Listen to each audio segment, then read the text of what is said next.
Ujani update 5 जुलै 2026 सकाळची स्थिती आनंदाची. बातमी अशी आहे की भीमा खोऱ्यामध्ये सुरू असलेल्या पावसामुळे उजनीमध्ये पाण्याची आवक सुरू झाली आहे. 6883 क्युसेकनं दौंड पासून उजनी जलाशयात पाणी मिसळत आहे, त्यामुळे धरण वधारण्यास सुरुवात झाली आहे. काल हे धरण वजा 28.11% होतं, तर आज सकाळी ते वजा 27.96% अशा स्थितीत आहे. भीमा खोऱ्यातल्या अनेक जणांवर आज सकाळपर्यंत आणि काल सायंकाळी सुद्धा खूप मोठ्या प्रमाणात पाऊस झालाय. नीरा खोऱ्यातही चांगला पाऊस झालेला आहे. उजनी जलाशयावर आज 3 मिलीमीटर पावसाची नोंद आहे, त्यामुळे या पावसाळ्या हंगामात उजनीवर आत्ता पण एकूण 78 मिलीमीटर पाऊस झालाय. धरणात येणारी अवस्था 6883 क्युसेक इतकी आहे.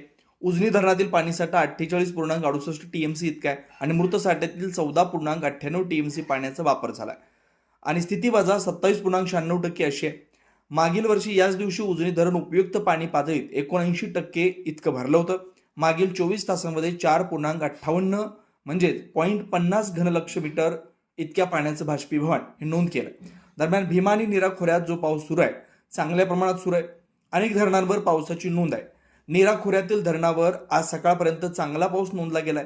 यामध्ये भाटघरवर 26 मिलीमीटर, नीरा देवघरवर 62 मिलीमीटर आणि गुंजनीवर 63 मिलीमीटर पावसाची नोंद आहे.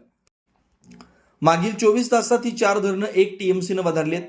इथला एकूण पाणीसाठा उपयुक्त पाणीसाठा जो आहे तो 7.79 पीएमसी इतका आहे. 16.13% पाणी या 4 धरणांमध्ये साठलंय. मागच्या वर्षी 30 टीएमसी पाणीसाठा या धरणामध्ये होता. 62.93% ही धरण भरलेली होती. उशिरा यंदा मान्सून सक्रिय झाल्यामुळे हे धरण उशिरा भरतायत. अशाच उजनीच्या नवनवीन अपडेट पाहण्यासाठी मिठाई न्यूज चॅनलला सबस्क्राईब करा आणि अपडेट राहा.